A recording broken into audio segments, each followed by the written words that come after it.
Hello YouTube, I am back with another video. It has been a long while since I've done these sketch with me types of videos.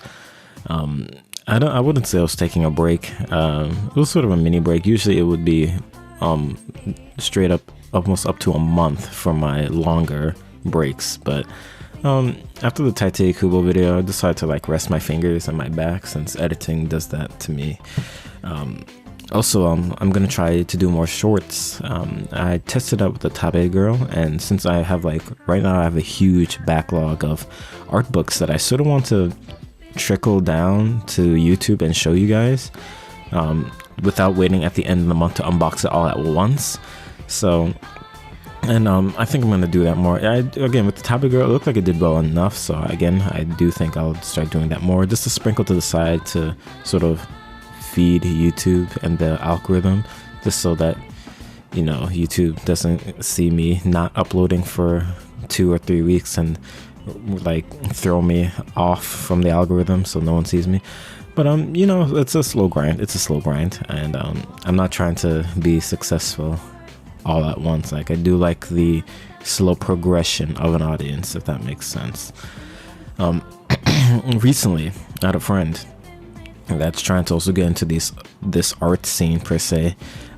Personally, I don't know why he's asking me. I'm not a professional by any means. I don't have a large following compared to, I guess, the more veteran artists out there, like can say on Instagram or ArtStation. But he asked me for some advice for getting big, and it's gonna sound cheesy or very shallow, but I would say straight up just draw girls, I guess. I hate to say it like that. It just sounds so flippant and callous, but it's one of the more, not the most obvious way, considering I could easily tell him to do fan art or to do not safe for work types of work, honestly, because sex sells, for whether you like it or not. I mean, look at the biggest digital artist on Patron. I'm pretty sure you guys know who that is, and I'm pretty sure, I'm not too sure, but I think that person is doing not safe for work. But regardless, I sort of did want to pick deeper at that tip of just draw girls, and did some searches through the grapevine known as the internet, and I saw a lot of artists do draw girls, and I've yet to hear a reason, besides the reason that, I guess they just like drawing girls. But if you ask me why I draw only girls, I don't only draw girls. That's inaccurate, because you could catch me painting a guy here and there. I feel all sorts of reasons. If you want, I don't really have a reason, only that for me, my personal reason is that drawing females is a bit difficult for me, hence why I put in a ton of effort and time into drawing females, especially, and again, with these sketch with me types of videos. While you only see me, it's the reason why you see me just draw female characters.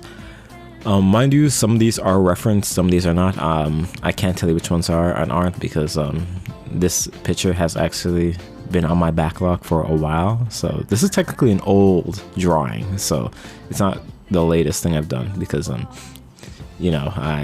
busy in real life.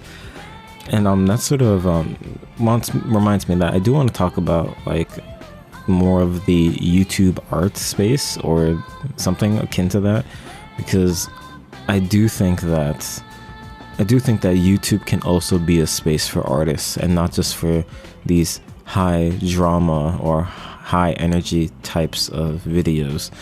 Because if you guys already know me, I am very, very low energy, only because I don't sleep as often as I'd like to, and I'm working a lot.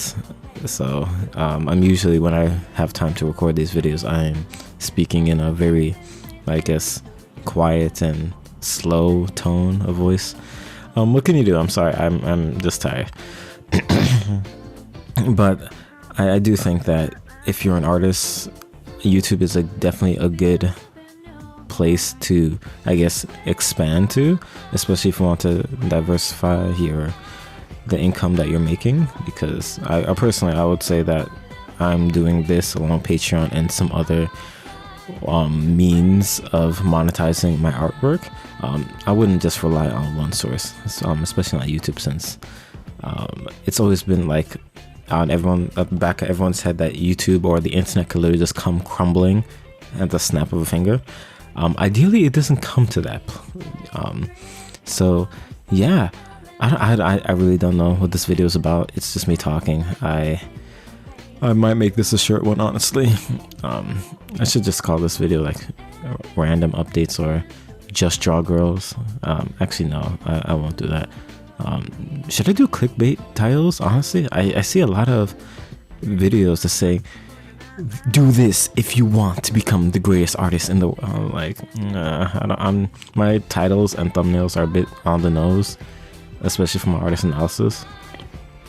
But I'm thinking of doing titles with all caps and something like that's life-changing, like if you want to be a successful artist, you must do this today, as type titles. I don't know, I feel bad for doing them. Not that the people that do them are bad, it's just that I feel like those titles require the person in those videos to have a similar energy of the titles and thumbnails. I mean, I guess you could say that my thumbnails and titles are just a reflection of who I am as a person, which again is sort of low energy. Which at the same time is funny because people who follow my Instagram and see the stories I post of me always eating out and drinking say that I'm like very extroverted or I'm always hanging out. I guess there's a truth to that, I guess. Again, don't let my Instagram fool you. That is just only a portion of my life. It's not everything. It's just the things that I choose to show you guys. With that being said, if you want, you can follow my Instagram. I haven't uploaded there in a while. I'm so sorry. It's not dead. I mean, it probably is dead. It probably shadow banned or not in the algorithm at all due to my inactivity. But if you want, you can always follow.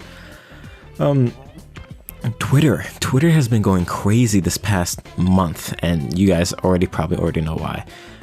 Personally, I'm going to keep my opinions out of that. Let's just say that Twitter, it's like every day is something new on Twitter. I still technically use it, but I don't really post. I'm gonna try hard to post on Twitter. It's just I have a thing with not being so good with social media. But Patron I need to do some more work with. Twitch, I'm hearing multiple responses from my friends saying that I should live stream more on Twitch or go back and forth and see which one works for me. I'll see how that goes out for me, honestly. Yeah, that's all my social medias. Yeah, subscribe too, comment if you like. I always read them. If I don't always respond, but I do always read them. So yeah, you could do that if you want. I don't want to force you guys to do anything. Yo, who is texting me? Oh my god. Okay, it's just a friend. Okay, nah, just a friend. But yeah, thank you guys so much for watching. For my next artist analysis, I think the consensus is for me to review Q Hayashida, the artist for Doro He Doro and Die Dark. And I do have her art book. I have the Doro He Doro Mud and Sludge art book. I do have it. It's just that I did not finish Doro He Doro and I didn't even start Die Dark. So I feel like I can't review her until I finish the manga for Doro He Doro and maybe start reading Die Dark since it's still ongoing. But I do think I will sit down, I'll read it. I don't know if she's gonna be the next one, but she's pretty up there. She might be the third or fourth, maybe the second. But until then, Q Hayashida is very close to the top of this list of artists I'm gonna look at. Anyway, thank you guys for watching, and I'll see you guys in the next one.